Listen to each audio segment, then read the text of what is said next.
ಅಂದರೆ ಏನು? ನಿಮಗೊಂದು ಚಿಕ್ಕ ಕಥೆ ಹೇಳ. ಇತ್ತೀಚಿನ ದಿನಮಾನಗಳಲ್ಲಿ ತುಂಬ ಜನ ಆಸ್ಪತ್ರೆಗಳಿಗೆ ಜಾಸ್ತಿ ಹೋಗ್ತಿರೋದನ್ನು ನಾವು ಕಾಣ್ತೀವಿ. ಆಸ್ಪತ್ರೆಗಳಿಗೆ ಹೋಗ್ತಿದ್ದಾರೆ ತಾನೆ? ಯಾಕೆ ಹೋಗ್ತಿದ್ದಾರೆ? ರೋಗ. ಹಿಂದೆ ಎಂದೂ ಕೂಡ ಕೇಳರಿದಂತಹ ರೋಗಗಳನ್ನು ನಾವು ಈ ಆಧುನಿಕ ಯುಗದಲ್ಲಿ ನಾವು ನೋಡ್ತಿದ್ದೀವಿ, ಕೇಳ್ತಿದ್ದೀವಿ ಅಲ್ವಾ? ವೈದ್ಯ ಲೋಕಕ್ಕೆ ಸವಾಲಾಗಿ ಪರಿಣಾಮವನ್ನು ಬೀಳ್ತಿರೋದನ್ನು ಕೂಡ ನಾವು ನೋಡ್ತೀವಿ.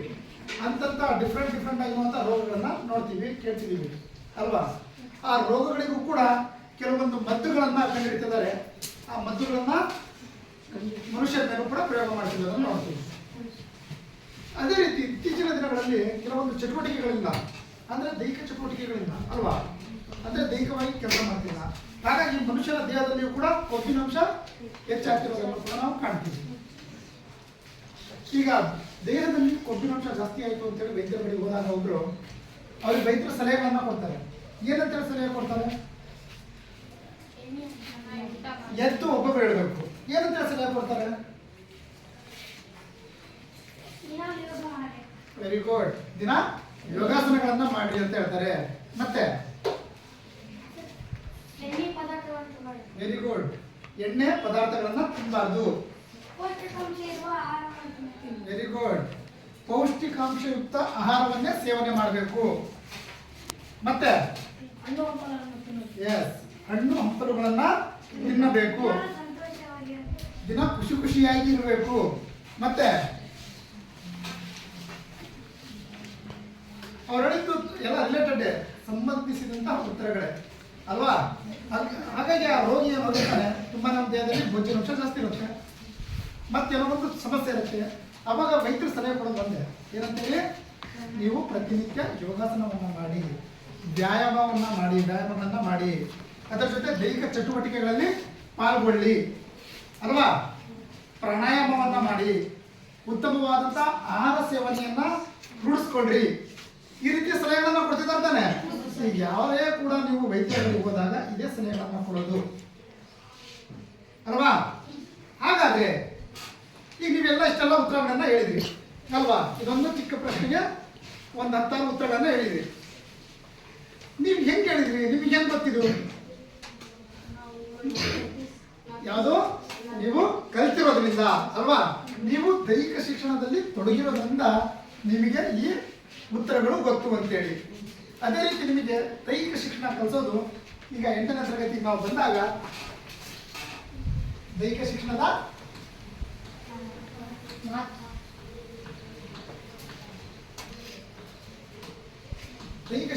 ಮಹತ್ವ ಅಥವಾ ಪ್ರಯೋಜನಗಳು ಅಂತ ಕರಿತೀವಿ. ನೀವು 8ನೇ ತರಗತಿಯಲ್ಲಿ ಏನನ್ನ ಕರಿತೀರಾ? ದೈಹಿಕ ಶಿಕ್ಷಣದ ಮಹತ್ವ ಅಥವಾ ಪ್ರಯೋಜನಗಳು ಅಲ್ವಾ? ಮನುಷ್ಯನಿಗೆ ನಾವು ದೈಹಿಕ ಶಿಕ್ಷಣವನ್ನ ಯಾಕೆ ಕಲಿಬೇಕು? ಆರೋಗ್ಯದಿಂದ ಇರಲು, ಮತ್ತೆ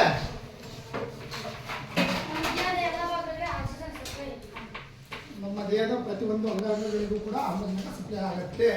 ರೈಟ್. ನಾನು ಕೇಳ್ತಿರೋದು, ದೈಹಿಕ ಶಿಕ್ಷಣ ನಮಗೆ ಅವಶ್ಯಕತೆ ಇದೆಯಾ? ಅಲ್ಲ, ನಾವು ದೈಹಿಕ ಶಿಕ್ಷಣದಿಂದಲೇ ಯಾಕೆ ಕಲಿಬೇಕಿಲ್ಲ? ಬೇರೆ ವಿಷಯಗಳು ಅದಾವಲ್ಲ, ಅದ್ರ ಜೊತೆ ಕಲಿಬೋದಲ್ಲ? ದೈಹಿಕ ಶಿಕ್ಷಣ ನಮ್ಮ ಶರೀರಕ್ಕೆ ಸಂಬಂಧಪಡಿಸ್ತಾರೆ. ಅವೆಲ್ಲ ಸಾಮಾನ್ಯ ಗುಡ್, ಪರವಾಗಿಲ್ಲ ಅಲ್ವಾ? ದೈಹಿಕ ಶಿಕ್ಷಣದಿಂದ ನಾವು ಏನನ್ನ ತಿಳ್ಕೊತೀವಿ ಅಂದ್ರೆ, ನಾವು ದೈಹಿಕವಾಗಿ, ಮಾನಸಿಕವಾಗಿ, ಸಾಮಾಜಿಕವಾಗಿಯೂ ಕೂಡ ನಾವು ಸದೃಢರಾಗ್ಬೋದು ಅಲ್ವಾ? ಸದೃಢರಾಗ್ಬೋತಾನೆ. ಅದಕ್ಕೆ ಹೇಳೋದು ದೈಹಿಕ ಶಿಕ್ಷಣ ಅಂದ್ರೆ ದೈಹಿಕವಾಗಿ ಮತ್ತು ಮಾನಸಿಕವಾಗಿ ಸದೃಢಗೊಳ್ಳುವುದೇ ದೈಹಿಕ ಶಿಕ್ಷಣ ಅಂತ ಹೇಳಿತ್ತು. ಆದ್ರೆ ಇವತ್ತು ನಾವು ಸಮಾಜದಲ್ಲಿ ಕೂಡ ನಾವು ಹೆಸರುಗಳನ್ನು ಕೂಡ ಗಳಿಸಬಹುದು. ಇದರಿಂದ ಗಳಿಸ್ಬೋತಾನೆ, ಯಾವುದರಲ್ಲಿ? ದೈಹಿಕ ಶಿಕ್ಷಣದಲ್ಲಿ ತೊಡಗೋದ್ರಿಂದ. ಸಿಂಪಲ್ ಆಗಿ ಹೆಸರಲ್ಲ ಇದೆ, ದೈಹಿಕ ಶಿಕ್ಷಣದ ಮಹತ್ವ. ಆದರೆ ದೈಹಿಕ ಶಿಕ್ಷಣವನ್ನು ನಾವು ಕಲಿಯೋದ್ರಿಂದ, ದೈಹಿಕ ಶಿಕ್ಷಣದಲ್ಲಿ ನಾವು ತೊಡಗೋದ್ರಿಂದ ನಮಗೆ ಯಾವೆಲ್ಲ ಒಳ್ಳೆಯ ಪ್ರಯೋಜನ ಆಗತ್ತೆ ಅನ್ನೋದನ್ನ ನಾವು ಈ ಅಧ್ಯಾಯದಲ್ಲಿ ತಿಳ್ಕೊತೀವಿ ತಾನೆ? ಮನುಷ್ಯ ಹುಟ್ಟಿನಿಂದ ಸಾಯೋ ತನಕ ಕೂಡ ಪ್ರತಿನಿತ್ಯ ಕಲಿಯುವಂಥದ್ದು ಒಂದಲ್ಲ ಒಂದಿದ್ದೇ ಇರುತ್ತಾ? ಪ್ರತಿನಿತ್ಯ ನಾವು ಒಂದಲ್ಲ ಒಂದು ಬೇರೆ ಬೇರೆ ರೀತಿಯಿಂದಾಗಿ ಕಲಿತೀವಿ ತಾನೆ? ಹಾಗೇನೆ ನೀವು ಮಕ್ಕಳಲ್ವಾ, ನೀವು ಶಾಲೆಗೆ ಬಂದಾಗ ಆಗಿರ್ಬೋದು, ಊರಲ್ಲಿ ಹೋದಾಗ ಆಗಿರ್ಬೋದು, ನಿಮ್ಮ ಜೀವನದಲ್ಲಿ ನೀವು ಈ ದೈಹಿಕ ಶಿಕ್ಷಣವನ್ನು ರೂಢಿಸ್ಕೊಳ್ಳೋದ್ರಿಂದ ಜೀವನದಲ್ಲಿ ಬರುವಂತಹ ಒತ್ತಡಗಳಾಗಿರ್ಬೋದು, ಸಮಸ್ಯೆಗಳಾಗಿರ್ಬೋದು, ಆರೋಗ್ಯಕರವಾದಂಥ ಸಮಸ್ಯೆಗಳಾಗಿರ್ಬೋದು, ಏನೇ ಆಗಿರ್ಬೋದು ಅದನ್ನು ನೀವೇನು ಮಾಡ್ತೀರಾ, ಸುಲಭವಾಗಿ ಎದುರಿಸ್ತೀರಾ. ಮತ್ತೆ ಅವುಗಳು ಬರದ ರೀತಿಯಲ್ಲೂ ಕೂಡ ನೀವು ತಡೆಗಟ್ಟುವಂತಹ ಶಕ್ತಿಯನ್ನ, ಬುದ್ಧಿಯನ್ನ ನೀವು ತಿಳ್ಕೊಳ್ತೀರಾ. ನಿಮ್ಮಲ್ಲಿ ಆ ಬುದ್ಧಿ ಶಕ್ತಿ ಕೂಡ ಹೆಚ್ಚಾಗತ್ತಾನೆ. ಸಮಾಜದಲ್ಲಿ ಎಲ್ಲರನ್ನೂ ಕೂಡ ಬೆರೆತು ಮಾಡುವಂತಹ ಸ್ಥಿತಿಯನ್ನ ನೀವು ಕ್ರಿಯೇಟ್ ಮಾಡ್ತೀರ. ಹಾಗಾಗಿ ದೈಹಿಕ ಶಿಕ್ಷಣ ತುಂಬಾನೇ ಮಹತ್ವವನ್ನು ಪಡ್ಕೊಂಡಿದೆ. ಅದು ಶಿಕ್ಷಣದಲ್ಲಿ ಮತ್ತೆ ನಿಮ್ಗೆ ಗೊತ್ತಿರಂಗೆ 6 ವಿಷಯಗಳಿದ್ವು ಅಲ್ವಾ. ನಂತರದಲ್ಲಿ 7ನೇ ವಿಷಯವಾಗಿ ಏನ್ ಮಾಡಿದ್ರು, ದೈಹಿಕ ಶಿಕ್ಷಣವನ್ನ ಸೇರಿಸಿದ್ರು. ಸುಮ್ಮನೆ ಸೇರಿಸ್ಬಿಟ್ಟ ಇಲ್ಲ, ಯಾಕೆ ಸೇರಿಸಿದ್ರು? ಇದರಿಂದ ನಿಮಗೆ ತುಂಬಾನೇ ಇದೆ, ಕಲಿಯುವಂಥದ್ದು ತುಂಬಾನೇ ಇದೆ. ಮನುಷ್ಯ ಎಲ್ಲವನ್ನು ಕಲಿತಾ ಬಂದ. ಆದರೆ ದೈಹಿಕ ಚಟುವಟಿಕೆ ಇತ್ತೀಚಿನ ದಿನಗಳಲ್ಲಿ ನೀವು ನೋಡೋದಾದ್ರೆ, ಹಿಂದೆ ನಿಮ್ಮ ಹೊಲ ಗದ್ದೆಗಳಲ್ಲಿ ಉಳ್ಬೇಕಾದ್ರೆ ಏನ್ ಮಾಡ್ತಿದ್ರು, ಮನುಷ್ಯ ಹೋಗಿ ಕೆಲಸ ಮಾಡ್ತಿದ್ದ ಅಲ್ವಾ. ಈ ತಂತ್ರಜ್ಞಾನ ಹೆಚ್ಚಾದಂತೆ ಏನಾಯ್ತು, ಮನುಷ್ಯ ದೈಹಿಕ ಚಟುವಟಿಕೆಯಿಂದ ಹಿಂದೆ ಸರಿತದಾನೆ. ನೋಡ್ತಿದ್ದೀರಲ್ವಾ, ಈ ಹೊಲಗಳಲ್ಲಿ ಎತ್ತುಗಳನ್ನ ತಗೊಂಡು ಉಳುಮೆ ಮಾಡ್ತಿದ್ರು ತಾನೆ. ಇವತ್ತೇನ್ ಮಾಡ್ತಿದ್ದಾರೆ, ಅದರಿಂದ ಏನಾಗ್ತಿದೆ, ದೈಹಿಕ ಚಟುವಟಿಕೆ ಕಡಿಮೆ ಆಗ್ತಿದೆ. ಅಂದ್ರೆ ದೇಹಕ್ಕೆ ಹೆಚ್ಚಿನ ಕೆಲಸವನ್ನ ಕೊಡ್ತಿಲ್ಲ. ಹಿಂದೆ ಒಂದು ಹೊಲವನ್ನ ಉಳುಮೆ ಮಾಡಬೇಕು, ಬಿತ್ತನೆ ಮಾಡಬೇಕು ಅಂದ್ರೆ ಕನಿಷ್ಠ ಒಂದು 20 ಜನ ಹೋಗಿ ದುಡಿತಿದ್ರು ಹೊಲಗಳಲ್ಲಿ. ಆದ್ರೆ ಇವತ್ತು ಒಬ್ಬರೇ ಇದ್ರೆ ಸಾಕು, ಟ್ರಾಕ್ಟರ್ ಲೇಬರ್ ಒಬ್ಬರೇ ಇದ್ರೆ ಸಾಕು, ನೀಟಾಗೆಲ್ಲ ರೆಡಿ ಮಾಡ್ಕೊಂಡು ಬಂದ್ಬಿಡ್ತಾರೆ. ಹಾಗಾಗಿ ದೈಹಿಕವಾಗಿ ಮನುಷ್ಯನಿಗೆ ಯಾವುದೇ ಕೆಲಸಗಳು ಆಗ್ತಿಲ್ಲ. ಉದಾಹರಣೆ ನಿಮ್ದೆ ತಗೊಳ್ಳೋಣ. ಹಿಂದೆ ಅಡಿಗೆ ಮಾಡ್ತಿದ್ರು, ಯಾವ ರೀತಿ ಮಾಡ್ತಿದ್ರು, ಗ್ಯಾಸ್ ಎಲ್ಲ ಇದ್ವಾ, ಕುಕ್ಕರ್ ಇತ್ತಾ ಅಲ್ವಾ, ಇವೆಲ್ಲ ಇರಲಿಲ್ಲ. ಅದರ ಜೊತೆಗೆ ರೊಟ್ಟಿ ಕೂಡ ಬಡಿತಿದ್ರಿ ಕೈಯಿಂದ. ಇವತ್ತು ರೊಟ್ಟಿನೂ ಕೂಡ ಮಿಷಿನ್ ಬಂದ್ಬಿಟ್ಟಿದೆ ಅಲ್ವಾ. ಮಿಷಿನ್ ಎಲ್ಲ ರೊಟ್ಟಿ ಕೊಡ್ತಿರೋದನ್ನ ಕಾಣ್ತಿದ್ದೀವಿ. ಹಾಗಾಗಿ ಮನುಷ್ಯ ಇತ್ತೀಚಿನ ದಿನಗಳಲ್ಲಿ ಈ ಆಧುನಿಕ ಯುಗದಲ್ಲಿ ನೂರಾರು ಸಮಸ್ಯೆಗಳಿಗೆ ತುತ್ತಾಗ್ತಿದ್ದಾನೆ. ಆ ತುತ್ತು ಆಗ್ಬಾರ್ದು, ಇವುಗಳನ್ನೆಲ್ಲ ಹೋಗಲಾಡಿಸ್ಬೇಕಂತೇಳಿ ಶಿಕ್ಷಣದ ಮುಖಾಂತರ ನಿಮಗೆ ಏನಾಗ್ತಿದೆ, ತಿಳಿಸ್ತಿದೆ. ಇದನ್ನೆಲ್ಲ ನೀವು ತಿಳ್ಕೊಂಡ್ಬಿಟ್ಟು ಇದನ್ನೇನು ಮಾಡ್ಬೇಕು, ನೀವು ಮುಂದುವರ್ಸ್ಕೊಂತ ಹೋಗ್ಬೇಕು ಅಂತೇಳಿ ಅಲ್ವಾ. ಹಾಗಾದ್ರೆ ನಾವು ಇದರಲ್ಲಿ ಕೆಲವೊಂದು ಅಂಶಗಳನ್ನ ತಿಳ್ಕೊತೀವಿ. ದೈಹಿಕ ಶಿಕ್ಷಣದ ಮಹತ್ವದಲ್ಲಿ 10 ಅಂಶಗಳನ್ನ ತಿಳ್ಕೊತೀವಿ. ಅದರಲ್ಲಿ ಈ 1ನೇ ಅಂಶಗಳನ್ನು ನಾವು ತಿಳ್ಕೊಂತ ಹೋಗೋಣ. ಮೊದಲನೇ ಅಂಶ ಏನಿದೆ, ದೈಹಿಕ ದಾರ್ಢ್ಯತೆಯನ್ನ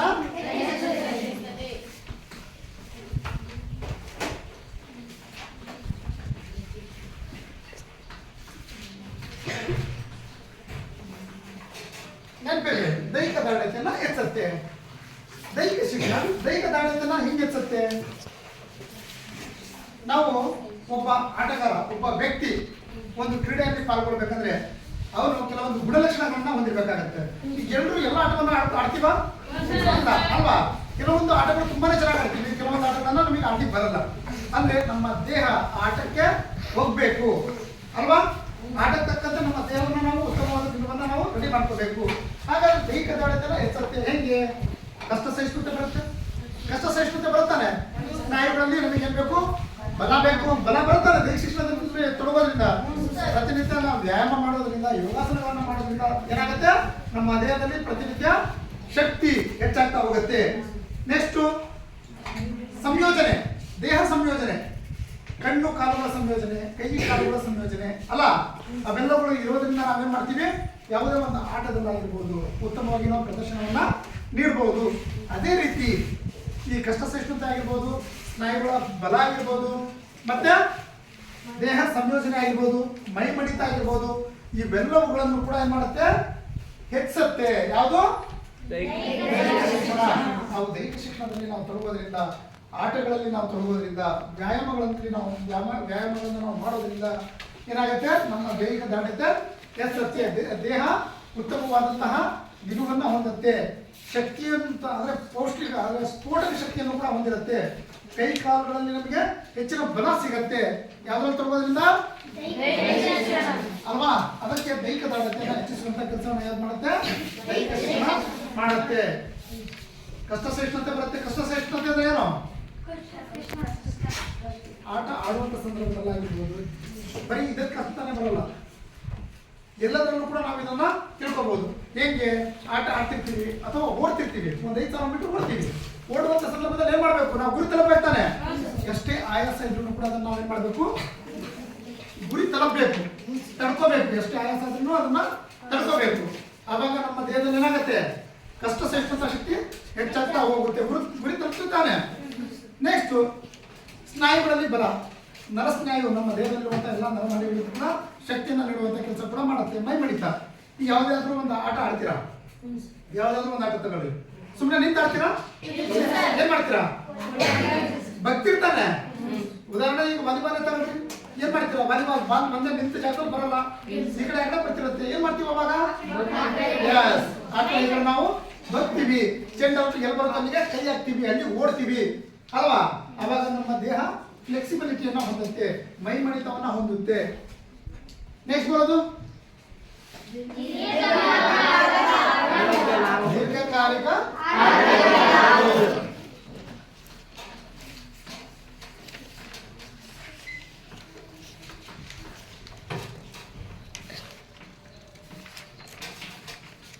ನೋಡಿ. ದೀರ್ಘಕಾಲಿಕ ಆರೋಗ್ಯದ ಲಾಭಗಳು. ದೀರ್ಘಕಾಲಿಕ ಆರೋಗ್ಯದ ಲಾಭಗಳಂದ್ರೆ ಏನು? ಮನುಷ್ಯ ಹಿಂದೆ 100 ವರ್ಷ, 110 ವರ್ಷ, 120 ವರ್ಷ ಬದುಕಿರೋದನ್ನ ನಾವು ಕಾಣ್ತಿದ್ದಾನೆ. 100 ನಮಗೆ ಗೊತ್ತಿರಂಗೆ ಕನಿಷ್ಠ 100 ವರ್ಷ ಅಂತೂ ಬದುಕ್ತಿದ್ರು ಹಿಂದೆ. ಯಾಕೆ? ಅವರು ದೈಹಿಕವಾಗಿ ಚೆನ್ನಾಗಿದ್ರು. ಅವರ ಆಹಾರ ಪದ್ಧತಿ ತುಂಬಾನೇ ಉತ್ತಮವಾದಂತ ಆಹಾರ ಪದ್ಧತಿ ಅಲ್ವಾ. ಅಂದ್ರೆ ಕಾಡಲ್ಲಿ ಸಿಗೋದಂಥದ್ದಾಗಿರ್ಬೋದು, ಒಳ್ಳೆ ಒಳ್ಳೆ ಆಹಾರವನ್ನ ಸೇವನೆ ಮಾಡ್ತಿದ್ರು, ಗೆಡ್ಡೆ ಗೆಣಸುತ್ತಿದ್ರು ಅಲ್ವಾ. ಏನು ಏನಂತ ರೊಟ್ಟಿ ಪಲ್ಯ ಈಗ ತಿಂತಿದ್ದೀವಿ ಅಲ್ವಾ.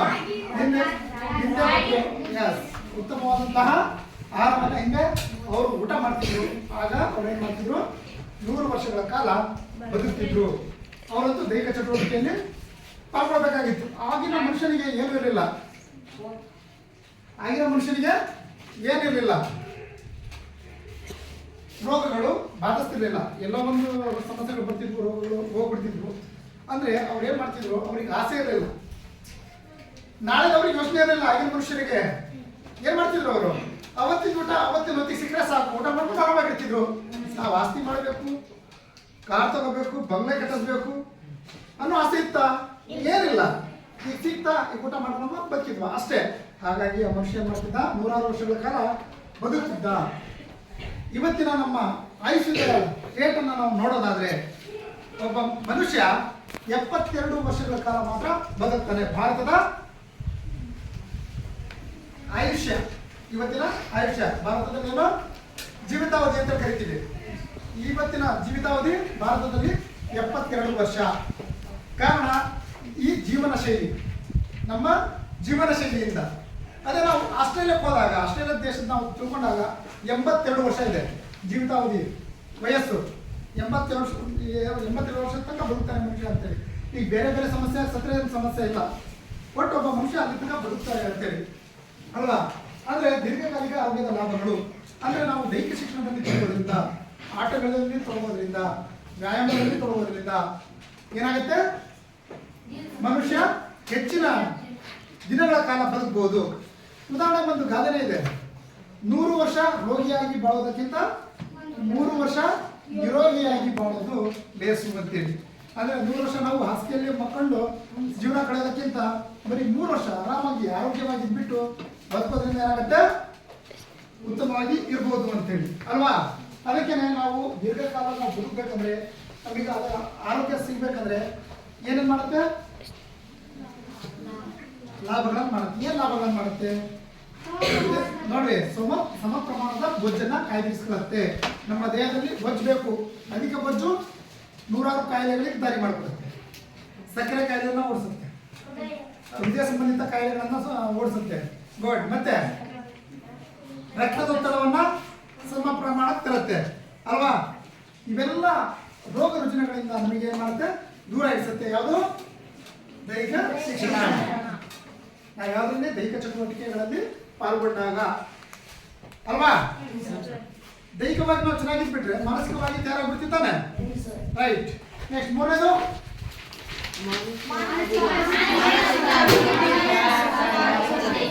ಮಾನಸಿಕ ಸಾಮಾಜಿಕ ಅಭಿವೃದ್ಧಿಗೆ ಸಹಕಾರಿ. ನೋಡ್ರಿ, ಮಾನಸಿಕ ಅಭಿವೃದ್ಧಿಗೆ ಸಹಕಾರಿಯಾಗುತ್ತೆ. ಮನುಷ್ಯ ಇತ್ತೀಚಿನ ದಿನಗಳಲ್ಲಿ ನೋಡ್ತಿದ್ದೀವಿ, ಹಿಂದೆ ಉಚ್ಚಾಸ್ಪತ್ರೆಗಳು ಇರ್ತಿರ್ಲಿಲ್ಲ, ಎಲ್ಲ ಇರ್ತಿರ್ತೀರ. ಇವತ್ತೇನಾಗ್ತಿದೆ, ಜಿಲ್ಲೆ ಒಂದೊಂದು ಉಚ್ಚಾಸ್ಪತ್ರೆಗಳನ್ನ ನಾವು ಕಾಣ್ತಿದ್ವಿ ಅಲ್ವಾ? ಅಂದ್ರೆ ಮನುಷ್ಯ ಮಾನಸಿಕವಾಗಿ ತುಂಬಾನೇ ಸಮಸ್ಯೆಗೆ ಒಳಗಾಗ್ತಿದ್ದಾನೆ. ಇವತ್ತಿನ ದಿನಮಾನ ನಮ್ಗೆ ಹೆಂಗಿದೆ ಅಂದ್ರೆ ಪ್ರತಿನಿತ್ಯ ಸಾವಿನ ಜೊತೆ ಸರಸಾಡದಲ್ಲಿ ಐತಿ ಅಲ್ವಾ? ಈಗ ಈ ಯುಗನೇ ಅಷ್ಟು ಪುರ್ಸೊತ್ತೇ ಇಲ್ಲ, ಅವಸರ ಜಾಸ್ತಿ, ಮನಸ್ಸು ನಿಯಂತ್ರಣದಲ್ಲಿಲ್ಲ, ಮನಸ್ಸು ಖಿನ್ನತೆಗೊಳಗಾಗಿದೆ. ಕಾರಣ ಟೆನ್ಷನ್, ಒತ್ತಡಗಳು, ಕೆಲಸದ ಒತ್ತಡ, ಪ್ರತಿಯೊಂದಕ್ಕೂ ಕೂಡ ಒತ್ತಡ ಅಲ್ವಾ? ಈ ಒತ್ತಡಗಳನ್ನ ಈ ದೈಹಿಕ ಶಿಕ್ಷಣ ಏನ್ ಮಾಡುತ್ತೆ, ಕಡಿಮೆಗೊಳಿಸುತ್ತೆ. ಈ ಉದಾಹರಣೆಗೆ ನಾವು ಯೋಗಾಸನ ಮಾಡುವಾಗ ನೋಡಿದ್ದೀರಾ, ಸಮಾಧಾನದಿಂದ ಮಾಡ್ತಿರ್ತಾನೆ, ಮನಸ್ಸಲ್ಲಿ ಏನಾದ್ರು ಇರುತ್ತಾ ಒತ್ತಡಗಳು? ಏನಿರಲ್ಲ. ಈ ಖಿನ್ನತೆಗೊಳಗಾಗೋದನ್ನು ಕೂಡ ತಪ್ಪಿಸುವಂತ ಕೆಲಸ ಯೋಗಾಸನ, ಪ್ರಾಣಾಯಾಮ, ಧ್ಯಾನ ಇವುಗಳು ಮಾಡೋದನ್ನ ನಾವು ಕಾಣ್ತೀವಿ. ಇವುಗಳಿಂದ ನಾವೇನು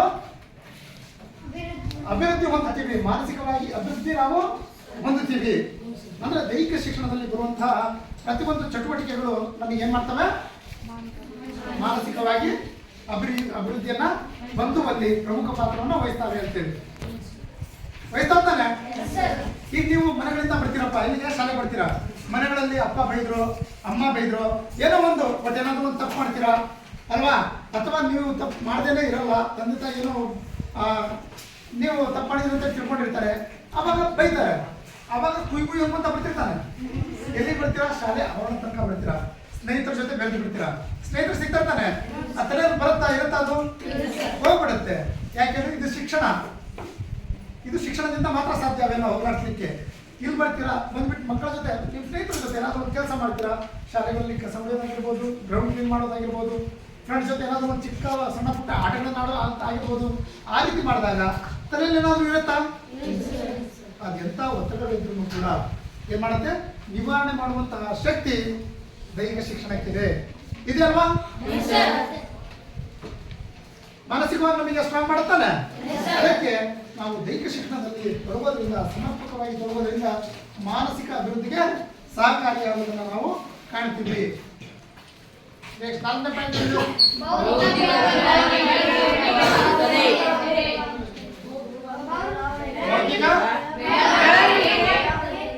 ಬೆಳವಣಿಗೆಗೆ ಪೂರಕವಾಗುತ್ತದೆ.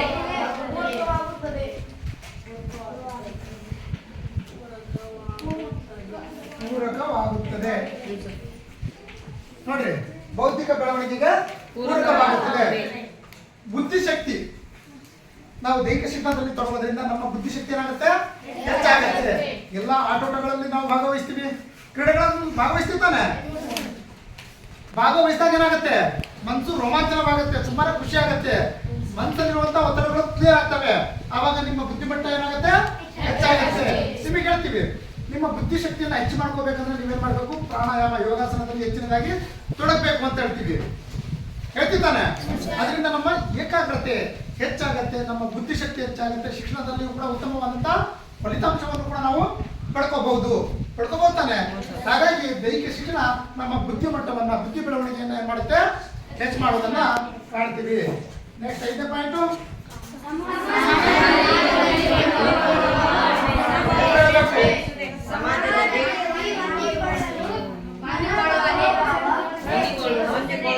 ಸಮಾಜದಲ್ಲಿ ಹೊಂದಿಕೊಳ್ಳುವ ಮನೋಭಾವ.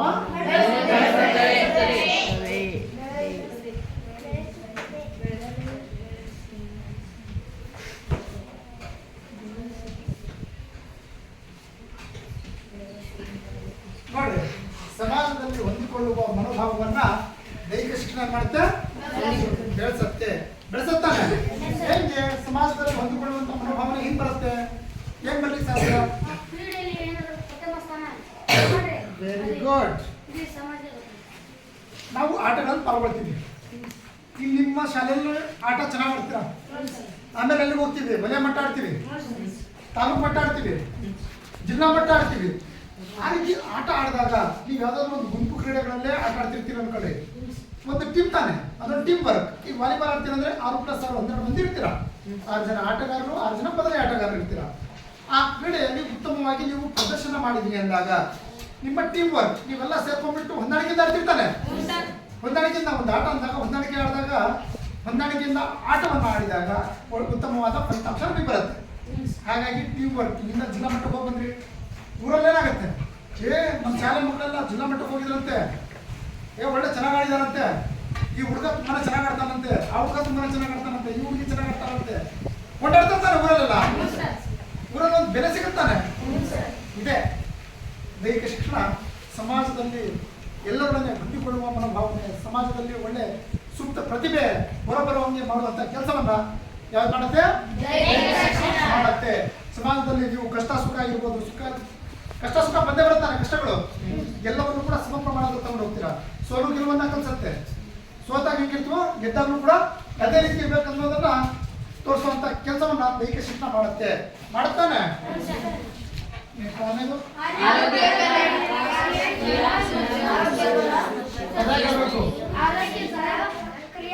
ಕ್ರಿಯಾಶೀಲ ಮತ್ತು ಶಿಸ್ತುಬದ್ಧ ಜೀವನ ಶೈಲಿಗೆ ಕ್ರಿಯಾಶೀಲ ಮತ್ತು ಶಿಸ್ತುಬದ್ಧ ಜೀವನ ಶೈಲಿಗೆ ಮಾರ್ಗದರ್ಶನ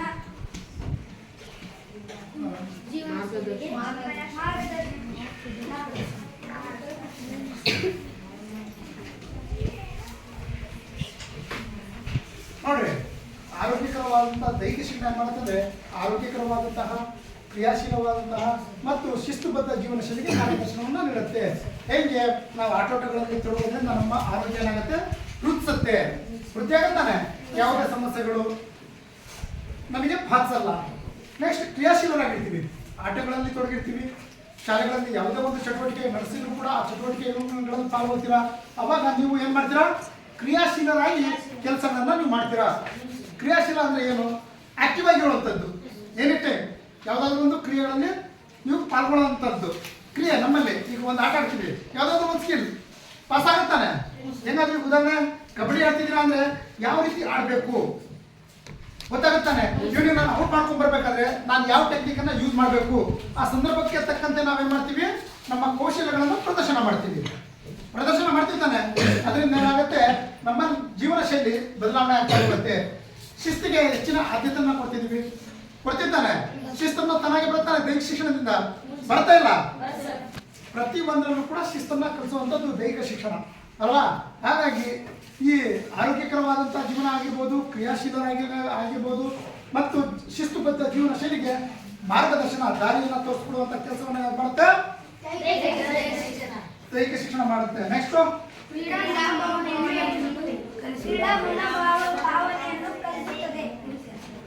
ಮನೋಭಾವನೆಯನ್ನು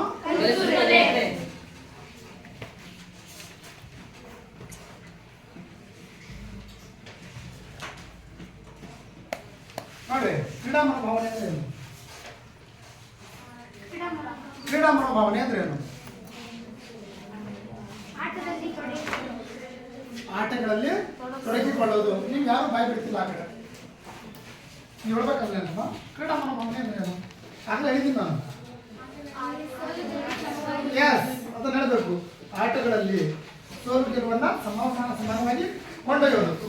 ಜೀವನದಲ್ಲಿ ಸಮಸ್ಯೆ ಬಂತು ಅಂತ ಹೇಳಿ ಇವತ್ತಿನ ದಿನಮಾನಗಳಲ್ಲಿ ನೋಡ್ತಿದ್ದೀವಿ ಅಲ್ವಾ. ಏನ್ ನೋಡ್ತಿದ್ದೀವಿ, ಮನೆಗಳಲ್ಲಿ ತಂದೆ ಬೈಯಂಗಿಲ್ಲ, ತಾಯಿ ಬೈಯಂಗಿಲ್ಲ, ಊರ್ ಬಿಟ್ಟು ಓಡೋಗ್ಬಿಡೋದು, ಇಲ್ಲ ನಾನು ಸಾಯ್ತೀನಿ ಅಂತ ಓಡೋಗ್ಬಿಡೋದು ಅಲ್ವಾ. ಇದು ತುಂಬಾನೇ ಸಣ್ಣತನ ಅಂತೀವ ನಮಗೆ. ಈಗ ತಂದೆ ತಾಯಿಗಳು ನಮಗೆ ಬುದ್ಧಿ ಮಾತು ಹೇಳ್ತಾರೆ, ನಮ್ಗೆ ಒಳ್ಳೆದಾಗಲಿ ಅಂತೇಳಿ ಅಲ್ವಾ, ನಮ್ಮ ಭವಿಷ್ಯ ಉಜ್ವಲವಾಗಿರ್ಲಿ ಅಂತೇಳಿ, ಹೌದಲ್ಲ. ಹಾಗಾಗಿ ಏನ್ ಮಾಡ್ತಾರೆ ಅವರು, ತಿದ್ದಿ ಬುದ್ಧಿ ಹೇಳೋಕ್ಕೆ ಪ್ರಯತ್ನ ಪಡ್ತಾರೆ. ಆದ್ರೆ ಇವತ್ತು ಮನುಷ್ಯ ಏನಾಗ್ತಿದ್ದಾರೆ, ಏನೋ ಒಂದು ಹೇಳೋದಿಲ್ಲ, ತಕ್ಷಣ ಸಿಟ್ ಮಾಡ್ಕೊಂಡ್ಬಿಡೋದು, ಸಿಟ್ ಮಾಡ್ಕೊಂಡ್ಬಿಟ್ಟು ಏನಾದರೂ ಒಂದು ಮಾಡೋದು ಅಂತ ಮಾಡ್ತಿದ್ದಾರೆ ತಾನೆ. ಇದು ಈ ಕ್ರೀಡೆ ಸಂಪೂರ್ಣವಾಗಿ ಅದನ್ನು ನಾಶ ಮಾಡುತ್ತೆ. ಈ ಕ್ರೀಡಾ ಮನೋಭಾವನೆ ಅಂದ್ರೆ ನಾವು ಜೀವನದಲ್ಲಿ ಕ್ರೀಡೆಗಳಲ್ಲಿ ನಾವು ತೊಡಗೋದ್ರಿಂದ ಸೋಲು ಗೆಲುವನ್ನು ಸಮಾನವಾಗಿ ಕೊಂಡೋಗ್ತೀವಿ. ಹಾಗೇನೆ ಜೀವನದಲ್ಲಿ ಕಷ್ಟ ಬಂದಾಗಲೂ ಕೂಡ ಅದನ್ನ ನಿಭಾಯಿಸುವಂತಹ ಸಾಮರ್ಥ್ಯವನ್ನ ನಮ್ಮಲ್ಲಿ ಹೆಚ್ಚಿಗೆ ಮಾಡಿರುತ್ತೆ. ಯಾವುದು, ದೈಹಿಕ ಶಿಕ್ಷಣ. ನಾವು ಸುಖ ಇದ್ದಾಗ ಯಾವ ರೀತಿ ಇರ್ತೀವೋ, ಕಷ್ಟ ಬಂದಾಗಲೂ ಕೂಡ ಅದೇ ರೀತಿ ಇರ್ಬೇಕನ್ನೋದನ್ನ ಯಾವ್ದು ಕಲಿಸುತ್ತೆ, ದೈಹಿಕ ಶಿಕ್ಷಣ ಕಲಿಸುತ್ತೆ. ಅದಕ್ಕೆ ಕ್ರೀಡಾ ಮನೋಭಾವನೆಯನ್ನು ಕಲಿಸುತ್ತೆ. ಕ್ರೀಡೆಯ ಮನೋಭಾವನೆ ಅಂದರೆ ಅಷ್ಟೇ, ಸೋಲನ್ನ ಮತ್ತೆ ಗೆಲುವನ್ನ ಸಮ ಪ್ರಮಾಣದಲ್ಲಿ ಕೊಂಡೊಯ್ಯುವಂತಹ ಕೆಲಸವನ್ನ ಮಾಡುವಂಥದ್ದು ಅಂತೇಳಿ. ಕ್ಲಿಯರಾ? ನೆಕ್ಸ್ಟ್ ಬರೋದು ಅನಾವಶ್ಯಕ ಅನಾವಶ್ಯಕ ಮಾನಸಿಕ ದೂರ ಮಾಡೋದು.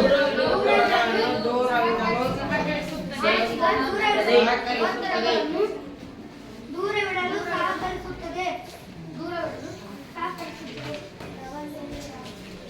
ಸಹಕರಿಸುತ್ತದೆ.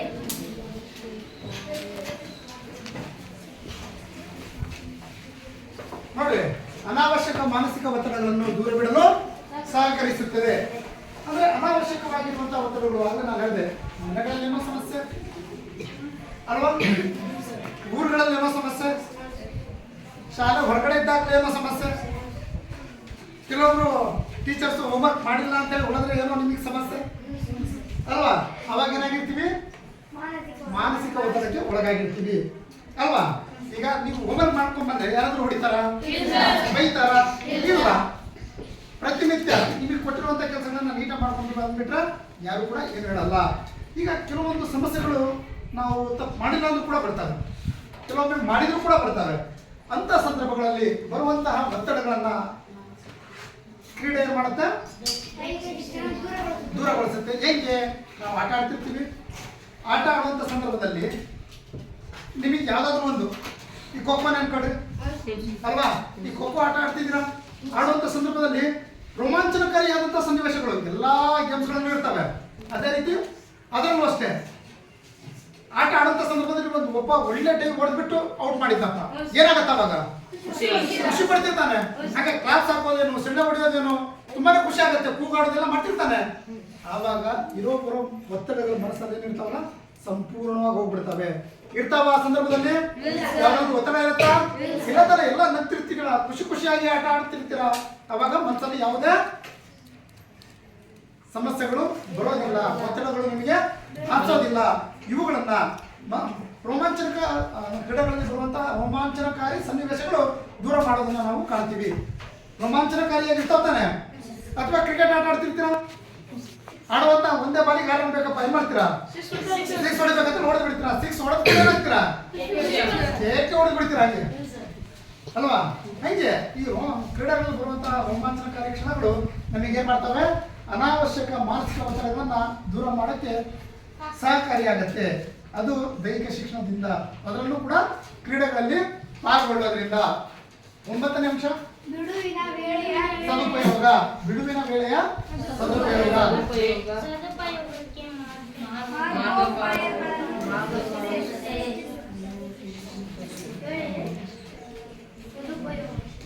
ಮಾರ್ಗೋಪಾಯಗಳನ್ನು ಸೂಚಿಸುತ್ತದೆ.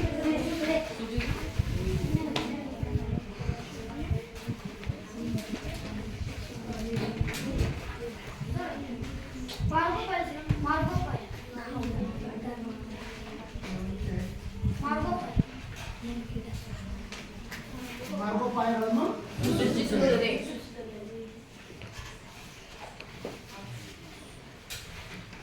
ರೈಟ್.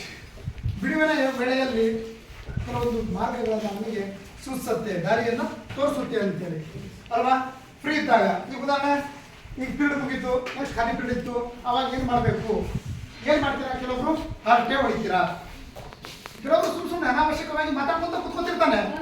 ಆದ್ರೆ ದೈಹಿಕ ಶಿಕ್ಷಣದಲ್ಲಿ ತೊಡಗುವಂತಹ ಪ್ರತಿಯೊಬ್ಬ ವ್ಯಕ್ತಿ ಕೂಡ ಫ್ರೀ ಇದ್ದಂಥ ಸಂದರ್ಭಗಳಲ್ಲಿ ಅವನು ಆ ಸಮಯವನ್ನು ನೀಟಾಗಿ ಬಳಸ್ಕೊತಾನೆ. ಹೆಂಗೆ? ವರ್ಕ್ ಇದ್ರೆ ವರ್ಕ್ ಮಾಡುವಂಥದ್ದು, ಓದೋದಿದ್ರೆ ಓದುವಂಥದ್ದು, ಆಟ ಆಡೋದಿದ್ರೆ ಆಟ ಆಡುವಂಥದ್ದು ಅಲ್ವಾ. ಆ ರೀತಿಯಾಗಿ ನಾವು ಮಾಡ್ತೀವಿ. ಬರೀ ಶಾಲೆಗಳಲ್ಲಿ ಅಷ್ಟೇ ಅಲ್ಲ, ನಿಮ್ಮ ಮನೆಗಳಲ್ಲೂ ಅಷ್ಟೇ ಫ್ರೀ ಇರ್ತಿರ್ತಾನೆ. ಮನೆಯಲ್ಲಿ ಏನಾದರೂ ಕೆಲಸ ಸಣ್ಣ ಪುಟ್ಟ ಇದ್ರೆ ಸಣ್ಣ ಪುಟ್ಟ ಕೆಲಸಗಳನ್ನ ಮಾಡ್ತೀರಾ. ಆ ಕೆಲಸಗಳು ಮುಗಿದ ನಂತರ ಓದೋದು ಬರೆಯೋದು ಮಾಡ್ತೀರಾ. ಅದು ಮುಗೀತು ಅಂದಾಗ ನೀವೇನು ಮೊಬೈಲ್ ಹಿಡಿಬೇಕು ಅನ್ಸುತ್ತಲ್ಲ, ಅಥವಾ ಟಿವಿ ನೋಡ್ಬೇಕು ಅನ್ಸುತ್ತಲ್ಲ, ಅದನ್ನ ಬಿಡಬೇಕು. ಅದೇಂಗೆ ದೈಹಿಕ ಶಿಕ್ಷಣ ಕಲಿಸುತ್ತೆ. ಕಾರಣ, ಫ್ರೀ ಇದ್ದಂಥ ಸಂದರ್ಭದಲ್ಲಿ ನಾವು ಏನು ಮಾಡಬೇಕು? ಹೋಮ್ವರ್ಕ್ಗಳನ್ನ ಮಾಡಬೇಕು, ಇದ್ದಂಥ ಕೆಲಸ ಕಾರ್ಯಗಳನ್ನ ನಾವು ಮಾಡ್ಕೋಬೇಕು ಅಲ್ವಾ. ಅದನ್ನು ಬಿಟ್ಟು ನಾವು ಮೊಬೈಲ್ ಹಿಡಿದ್ರೆ ಏನಾಗುತ್ತೆ? ಅದರಿಂದ ತೊಂದರೆಗಳಾಗ್ತಾನೆ ಏನಾಗುತ್ತೆ, ನಿಮ್ಮ ಏಕಾಗ್ರತೆ ಕಮ್ಮಿ ಆಗುತ್ತೆ. ನೆನಪಿರಲಿ, ಮೊಬೈಲಿಂದ ಏನಾಗುತ್ತೆ, ದೃಷ್ಟಿ ಹೋಗುತ್ತೆ ಫಸ್ಟು, ನೆನಪಿನ ಶಕ್ತಿ ಹೋಗುತ್ತೆ, ಏಕಾಗ್ರತೆ ಅನ್ನೋದು ಇರೋದೇ ಇಲ್ಲ. ಹುಚ್ಚುಚ್ಚು ಅಂದ್ರೆ ಮಂಗಗಳಾಗ್ತಾ ನೋಡ್ರಿ, ಮಂಗಾಟ ಅಂತೀವಲ್ಲ, ಆ ಟೈಪ್ ಆಡಕತ್ ಬಿಡ್ತೀವಿ. ಅವಾಗ ಏನಾಗುತ್ತೆ, ಸಮಾಜದಲ್ಲಿ ನಮ್ಮ ಹೆಸರು ಕೂಡ ಇರಲ್ಲ, ಎಲ್ಲರೂ ಕೂಡ ಇಲ್ಲಿ ಏನು ಬರಲ್ಲ, ದಡ್ಡ ಅಂಥವ್ನು ಇಂಥವ್ನು ಅಂತ ಹೇಳ್ತಾರೆ. ಯಾವುದರಿಂದ? ಬಿಡುವಿನ ವೇಳೆಯಲ್ಲಿ ಅಂತಹ ಕೆಲಸಗಳನ್ನು ಮಾಡೋದ್ರಿಂದ. ದುಶ್ಚಟಗಳಿಗೆ ಬಲಿಯಾಗೋದನ್ನು ನೋಡ್ತೀವಿ. ದುಶ್ಚಟಗಳಿಗೆ ಬಲಿ ಆಗ್ತಾ ತಾನೆ. ಅವ್ರಿಗೆ ಉದಾಹರಣೆ, ನಿಮ್ಮ ಜೊತೆಗಿರೋರು ಯಾರಾದರೂ ಶಾಲೆ ಬಿಟ್ಟಿದ್ದಾರೆ ಅಂದರೆ ಊರಲ್ಲಿ ಹೆಂಗದಾರ ಅವರು ಪೋಲಿಗಳಾಗಿ ಅಲ್ಲಾಡ್ತಿರ್ತಾರೆ ತಾನೆ. ಅದು ಈ ಶಿಕ್ಷಣವನ್ನು ಪಡ್ಕೊಳ್ಳೋನು ಯಾರು ಕೂಡ ಪೋಲಿ ಆಗಲ್ಲ, ಸಮಾಜದಲ್ಲಿ ಉತ್ತಮ ನಾಗರಿಕನಾಗಿ ಹೊರಹೊಮ್ತಾನೆ ಅಲ್ವಾ. ಹಾಗಾಗಿ ಬಿಡುವಿನ ವೇಳೆಯಲ್ಲಿ ನಾವೇನು ಮಾಡಬೇಕು, ಆಟ ಆಡೋದು ಮಾಡ್ಬೋದು. ಈಗ ಆಲ್ಮೋಸ್ಟ್ ನೀವು ಫ್ರೀ ಇದ್ರಿ ಅಂದ್ರೆ ಏನು ಮಾಡ್ತೀರಿ, ಆಟ ಆಡ್ತಿರ್ತಾನೆ. ಮಧ್ಯಾಹ್ನ ಊಟ ಅಂತಂದ್ರೆ ಓಡ್ಬರ್ತೀರಲ್ವಾ, ಸರ್ ಆಟ ಆಡ್ತೀವಿ ಅಂತೇಳಿ ಅನ್ಸತ್ತೆ ಇಲ್ಲ, ರೈಟ್. ಈಗ ಮನೆಗೆ ಹೋದಾಗಲೂ ಅಷ್ಟೇ, ಯಾರಾದ್ರೂ ಫ್ರೆಂಡ್ಸ್ ಸಿಕ್ಕಲು ಅಂದ್ರೆ ಏನು ಮಾಡಬೇಕು, ಫ್ರೀ, ನಾನು ಫ್ರೀ ಇದ್ದೀನಿ, ನೀನು ಫ್ರೀ ಇದೆಯಾ, ಸರಿ ಶಟ್ಲ್ ಕಾಕ್ ಆಡೋಣ, ಬೇರೆ ಯಾವುದಾದ್ರು ಒಂದು ಆಟ ಆಡೋಣ, ಚೆಸ್ ಆಡೋಣ, ಬೇರೆ ಬಟ್ ಫ್ರೀ ಇದ್ದಾಗ ಏನಾದರೂ ಒಂದು ಆಟಗಳನ್ನ ಆಡ್ತಿರ್ತಾನೆ, ರೈಟ್. ಇವುಗಳನ್ನ ದೈಹಿಕ ಶಿಕ್ಷಣ ಕಲಿಸುತ್ತೆ. ಫ್ರೀ ಇದ್ದಂಥ ಸಂದರ್ಭದಲ್ಲಿ ಆಟಗಳಲ್ಲಿ ತೊಡಗ್ರಿ, ಮನೆ ಕೆಲಸದಲ್ಲಿ ತೊಡಗ್ರಿ, ಕಲಿಸುತ್ತಾನೆ.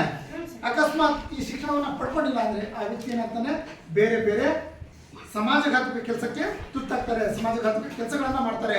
ಶಿಕ್ಷಣವನ್ನ ಪಡ್ಕೊಂಡಿರೋನು ಯಾರು ಕೂಡ ಸಮಾಜಘಾತಕ ಕೆಲಸಗಳನ್ನ ಮಾಡೋದಿಲ್ಲ ಅಂತೇಳಿ, ರೈಟ್. ನೆಕ್ಸ್ಟ್ 10ನೇದು ಸೂಕ್ತ ಪ್ರದರ್ಶನಕ್ಕೆ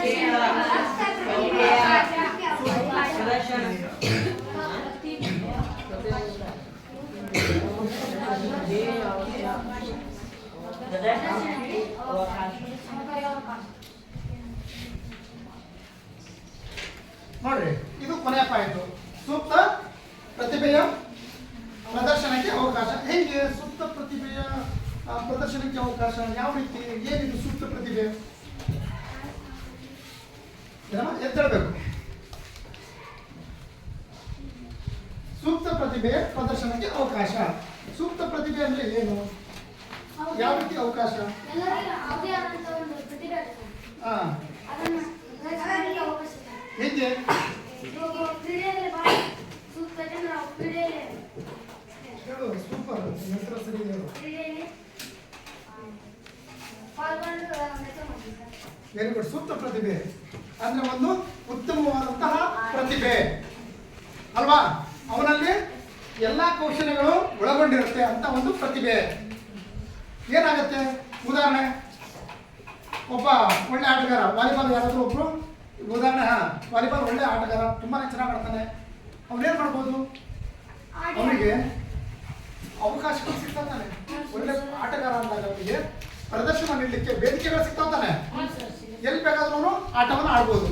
ಆಡ್ಬಿಟ್ಟು ಏನ್ ಮಾಡ್ಬೋದು, ಅವನು ಹೆಸರು ಸಮಾಜದಲ್ಲಿ ತಾನಾಗೆ ಬರುತ್ತೆ. ಹೆಸರು ಒಳ್ಳೆ ಆಟಗಾರ ಅಂದ್ರೆ ಸಮಾಜದಲ್ಲಿ ತಾನಾಗೆ ಹೆಸರು ಕೂಡ ಬರುತ್ತೆ. ಅದರ ಜೊತೆ ಅವನು ಜೀವನ ಕೂಡ ಮಾಡ್ಕೋಬಹುದು. ಇಲ್ಲಿ ವೇದಿಕೆಗಳು ಯಾವ ರೀತಿ ಸಿಗ್ತವೆ, ವಲಯ ಮಟ್ಟ ಅಂತ ಮಾಡ್ತೀವಿ, ತಾಲೂಕು ಮಟ್ಟ ಮಾಡ್ತೀವಿ, ನೆಕ್ಸ್ಟ್ ಜಿಲ್ಲಾ ಮಟ್ಟ ಮಾಡ್ತೀವಿ ಅಲ್ವಾ. ಈ ಕ್ರೀಡಾಕೂಟಗಳಲ್ಲಿ ಅವನು ಭಾಗವಹಿಸ್ಬೋದು. ಶಾಲೆ ಬಂದಿರ್ತಾನೆ, ಅವೆಲ್ಲ ಊರಲ್ಲಿ ಇದ್ಬಿಟ್ಟು ನಾನು ತುಂಬಾನೇ ಚೆನ್ನಾಗಿ ಆಡ್ತೀನಿ ಅಂದ್ರೆ ಅವನಿಗೆ ಅವಕಾಶಗಳು ಸಿಗ್ತವೆ, ಸಿಗಲ್ಲ, ಹೊರಗಡೆ ಆಡ್ಕೊಂಡಿರ್ಬೇಕಷ್ಟೇ. ಆದ್ರೆ ಇಲ್ಲಿ ಶಾಲೆಗಳಲ್ಲಿ, ಕಾಲೇಜುಗಳಲ್ಲಿ ನಾವು ಈ ಆಟಗಳನ್ನ ಉತ್ತಮವಾದ ರೀತಿಯಲ್ಲಿ ನಾವು ಆಡಿದ್ರೆ ವೇದಿಕೆಗಳು ನೂರಾರು ಸಿಗ್ತವೆ. ನೂರಾರು ಕಾರ್ಯಕ್ರಮಗಳಲ್ಲಿ ಭಾಗವಹಿಸಬಹುದು, ಸಭೆ ಸಮಾರಂಭಗಳಲ್ಲಿ ಭಾಗವಹಿಸಬಹುದು, ಎಲ್ಲ ಕಡೆ ಇರುತ್ತಾನೆ. ಅದೇ ರೀತಿ ನಾವು ಶಾಲಾಂತರ್ಗತ ಸ್ಪರ್ಧೆ ಆಗಿರ್ಬೋದು, ಅರ್ಥಶಾಲಾಂತರ್ಗತ ಸ್ಪರ್ಧೆ ಆಗಿರ್ಬೋದು, ಅವುಗಳಲ್ಲಿ ಕೂಡ ನಾವು ಪ್ರದರ್ಶನ ಆಡೋದ್ರಿಂದ ಎಲ್ಲ ಕಡೆ ಕೂಡ ಒಳ್ಳೆ ಸಮಾಜದಲ್ಲಿ ಹೆಸರನ್ನು ಕೂಡ ಗಳಿಸಬಹುದು. ಆ ಪ್ರತಿಭೆ ಅವರನ್ನು ಆಡೋದ್ರಿಂದ ಏನಾಗ್ತಾನೆ, ಹಂತ ಹಂತವಾಗಿ ಬೆಳೆಯೋದನ್ನ ನಾವು ಕಾಣ್ತೀವಿ.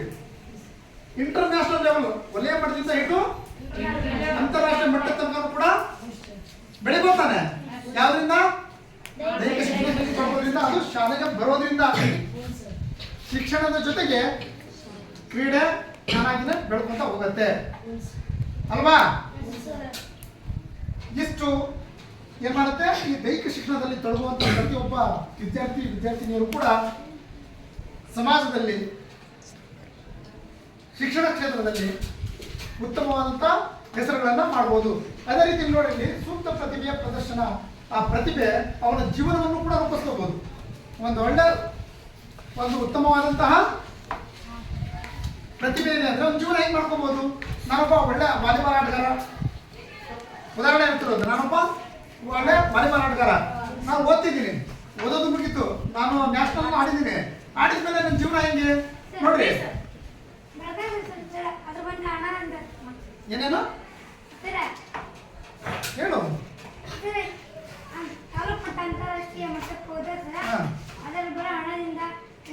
ಎಸ್, ಅವರಿಗೆ ಅಷ್ಟಂತೇಳಿ ಪ್ರೈಸ್ ಮನಿ ಬರುತ್ತೆ. ಆ ಪ್ರೈಸ್ ಮನಿಯಿಂದನೂ ಕೂಡ ಅವರು ಎಜುಕೇಶನ್ ಮಾಡ್ಕೋಬಹುದು, ಜೀವನ ಕೂಡ ಮಾಡ್ಕೋಬಹುದು. ಅದೇ ರೀತಿ ನಾವು ನ್ಯಾಷನಲ್ ಇಂಟರ್ನ್ಯಾಷನಲ್ ಹೋದಾಗ ನಮ್ಮ ಜೀವನ ಸೆಟ್ಲ್ ಆಗಿಬಿಡುತ್ತೆ ಅದರಿಂದ ಅಲ್ವಾ. ಇವತ್ತು ನೋಡ್ತಿದ್ರೆ ಅಂತಾರಾಷ್ಟ್ರೀಯ ಕ್ರೀಡಾಪಟುಗಳು, ಈಗ ಭಾರತದಲ್ಲಿ ಅತಿ ಹೆಚ್ಚು ಅಗರ್ಭ ಶ್ರೀಮಂತರು ಯಾರು ಅಂದ್ರೆ ಅಲ್ಲಿ ಕ್ರೀಡಾಪಟುಗಳ ಹೆಸರು ಸಾಲಿನಿಂದ ಬರೋದನ್ನ ಕಾಣ್ತೀವಿ. ಬರ್ತಾನೆ ಎಷ್ಟೋ ಜನ ಕ್ರೀಡಾಪಟುಗಳು ಕೂಡ ಇವತ್ತು ಅಂತಾರಾಷ್ಟ್ರೀಯ ಮಟ್ಟದಲ್ಲಿ ಅಗರ್ಭ ಶ್ರೀಮಂತರಾಗಿರೋದನ್ನ ಕಾಣ್ತೀವಿ. ಯಾವುದರಿಂದ? ಕ್ರೀಡೆಗಳಿಂದ. ಒಬ್ಬ ಕ್ರೀಡಾಪಟು ಅವನು ಅದೇ ರೀತಿ ಕೂಡ ಅಲ್ಲಿ ಅಂತಾರಾಷ್ಟ್ರೀಯ ಮಟ್ಟದಲ್ಲೂ ಕೂಡ ಪಾಲ್ಗೊಳ್ಬಹುದು. ಅವನೊಬ್ಬ ತರಬೇತುದಾರನಾಗಿರ್ಬೋದು, ತರಬೇತುದಾರನಾಗ್ತಾನೆ ಅಲ್ಲಿಯೂ ಕೂಡ ಅವನು ಸಂಪಾದನೆ ಮುಖಾಂತರ ಅವನ ಜೀವನವನ್ನು ಆರಾಮಾಗಿ ನಡೆಸ್ಕೊಂಡು ಹೋಗ್ಬೋದು. ಹಾಗಾಗಿ ಈಗ ದೈಹಿಕ ಶಿಕ್ಷಣ ಜೀವನದಲ್ಲಿ ಯಾವ ರೀತಿ ಇರಬೇಕು, ಬರುವಂಥ ಸಮಸ್ಯೆಗಳನ್ನು, ಜಟಿಲವಾದಂಥ ಸಮಸ್ಯೆಗಳನ್ನ ಯಾವ ರೀತಿ ಎದುರಿಸಬೇಕು, ಸಮಾಜದಲ್ಲಿ ನಾವು ಯಾವ ರೀತಿ ಬಾಳ್ಬೇಕು ಅನ್ನೋದನ್ನ ಏನು ಮಾಡುತ್ತೆ, ತೋರಿಸ್ಕೊಡುತ್ತೆ, ಕಲಿಸ್ಕೊಡುತ್ತೆ ಅಲ್ವಾ. ಇಷ್ಟು ದೈಹಿಕ ಶಿಕ್ಷಣದ ಮಹತ್ವ. ಪ್ರತಿಯೊಬ್ಬ ವಿದ್ಯಾರ್ಥಿಯು ಕೂಡ ದೈಹಿಕ ಶಿಕ್ಷಣದಲ್ಲಿ ಏನು ಮಾಡಬೇಕು, ಪಾಲ್ಗೊಳ್ಬೇಕು, ಕಲಿಬೇಕು ಅಲ್ವಾ. ಜೀವನದಲ್ಲಿ ಬರುವಂತಹ ಕಷ್ಟ ಸುಖಗಳನ್ನ ಈ ಥರ ಬರೋದಷ್ಟೇ, ಜೀವನದಲ್ಲಿ ಬರುವಂತಹ ಜಟಿಲತೆಗಳನ್ನ ಯಾವ ರೀತಿ ನಾವು ಸರಳೀಕರಣಗೊಳಿಸ್ಕೊಂತ ಹೋಗ್ಬೇಕು ಅಂತೇಳಿ. ಸೋಲನ್ನು ಗೆಲುವನ್ನು ಒಂದೇ ರೀತಿ ಇರಬೇಕು, ಕಷ್ಟ ಸುಖದಲ್ಲೂ ಕೂಡ ಸಮಾನವಾಗಿ ನಾವಿರಬೇಕು. ಹಾಗಾಗಿ ನಮ್ಮ ಆರೋಗ್ಯ ತುಂಬಾ ಇಂಪಾರ್ಟೆಂಟು. ನಾವು ದೈಹಿಕ ಶಿಕ್ಷಣದಲ್ಲಿ ತಗೊಳ್ಳೋದ್ರಿಂದ ನಮ್ಮ ಆರೋಗ್ಯವನ್ನು ಕೂಡ ಉತ್ತಮವಾಗಿ ಕಾಪಾಡ್ಕೋಬಹುದು, ಸಮಾಜದಲ್ಲಿ ಒಳ್ಳೆಯ ಹೆಸರನ್ನು ಕೂಡ ಮಾಡಬಹುದು. ಮಾಡ್ಬೋತಾನೆ ರೈಟ್. ಇಷ್ಟು ದೈಹಿಕ ಶಿಕ್ಷಣದ ಮಹತ್ವ ರೈಟ್. ಮತ್ತೇನಾದರೂ ಪ್ರಶ್ನೆಗಳದಾವ? ಇನ್ನ ಆಲ್ರೆಡಿ ಪ್ರಶ್ನೆಗಳಿಗೆ ಉತ್ತರಗಳನ್ನು ಕೂಡ ಅಲ್ಲಲ್ಲೇ ಹೇಳಿದ್ದೀರ ಅಲ್ವಾ. ಹೀಗೆ ಇದನ್ನು ನಾವು ಓದ್ಕೋಬೇಕು.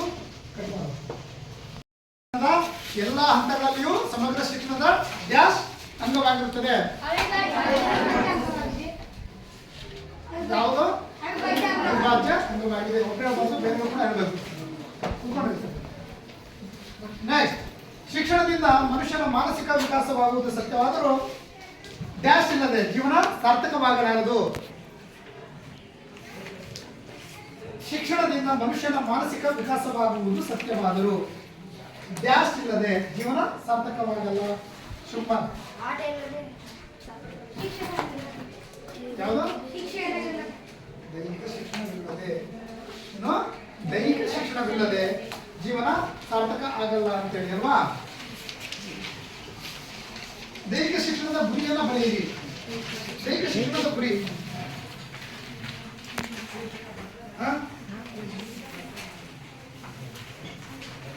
ಜೀವನದುದ್ದಕ್ಕೂ ಏನಿದೆ ಅದನ್ನು ಹೇಳಬೇಕು. ಜೀವನದುದ್ದಕ್ಕೂ ಆರೋಗ್ಯಕರ ದೈಹಿಕ ಚಟುವಟಿಕೆಗಳಲ್ಲಿ ನಾವು ತೊಡಗಬೇಕಂದ್ರೆ ನಮಗೇನು ಬೇಕು? ಅಗತ್ಯವಾದಂಥ ಜ್ಞಾನ, ಕೌಶಲ್ಯ ಮತ್ತೆ ದಿಟ್ಟತನ ಅನ್ನೋದು ಬೇಕಲ್ವಾ.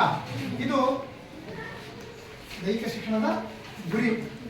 ಜ್ಞಾನ, ಅಗತ್ಯವಾದಂಥ ಜ್ಞಾನ, ಕೌಶಲ್ಯ ಮತ್ತೆ ದಿಟ್ಟತನ ಅಲ್ವಾ. ನೆಕ್ಸ್ಟ್ ಬರೋದು ಅದೇ ಕಡಿಮೆ ದೈಹಿಕ ಚಟುವಟಿಕೆಯಿಂದ ಕೂಡಿರುವ ಜೀವನ ಕ್ರಮದ ಪರಿಣಾಮ ಏನಾಗುತ್ತೆ? ದೈಹಿಕ ಚಟುವಟಿಕೆ ಇಲ್ಲ ಅಂದ್ರೆ ಏನಾಗುತ್ತೆ ಹೇಳ್ಬೇಕು. ಮತ್ತೆ ವೆರಿ ಗುಡ್. ಏನು? ರೋಗ ರುಜಿನಗಳು ಉದ್ಭವ ಆಗುತ್ತೆ. ಮತ್ತೆ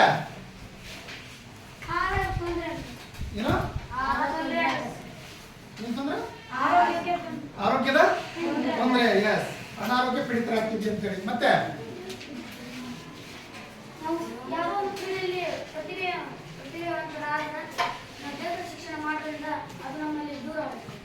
ಸಮಸ್ಯೆಗಳು ದೂರ ಮಾಡ್ಬೋದು. ಸಮಾಜದಲ್ಲಿ ಗೌರವ ಸಿಗುತ್ತೆ ಅಂತೇಳಿ ಅವನ್ನ ದೂರ ಮಾಡ್ಕೊಂಡ್ರೆ. ನೆಕ್ಸ್ಟ್, ದೈಹಿಕ ದಾಢ್ಯತೆಯನ್ನು ಹೆಚ್ಚಿಸುವ ಅಂಶಗಳು. ದೈಹಿಕ ದಾಢ್ಯತೆ ನಾನು ಸ್ಟಾರ್ಟಿಂಗ್ ಹೇಳಿದ್ದೆ. ಬೇರೆ ನೀವು ಗರ್ಲ್ಸ್ ಯಾರಿಗೂ ಹೇಳಕ್ ಬರ್ತಿಲ್ವಾ? ಸಿಂಪಲ್ ಆಗಿ ಹೇಳ್ತಾನೆ. ಸ್ನಾಯುಗಳಲ್ಲಿ ಬಲ ಬರುತ್ತೆ, ಕಷ್ಟ ಸಹಿಷ್ಣುತೆ, ಮತ್ತೆ ಮೈ ಮಾಡಿತ ಅದನ್ನ, ಮತ್ತೆ ದೇಹ ಸಂಯೋಜನೆ ಗೋಲ್ಡ್.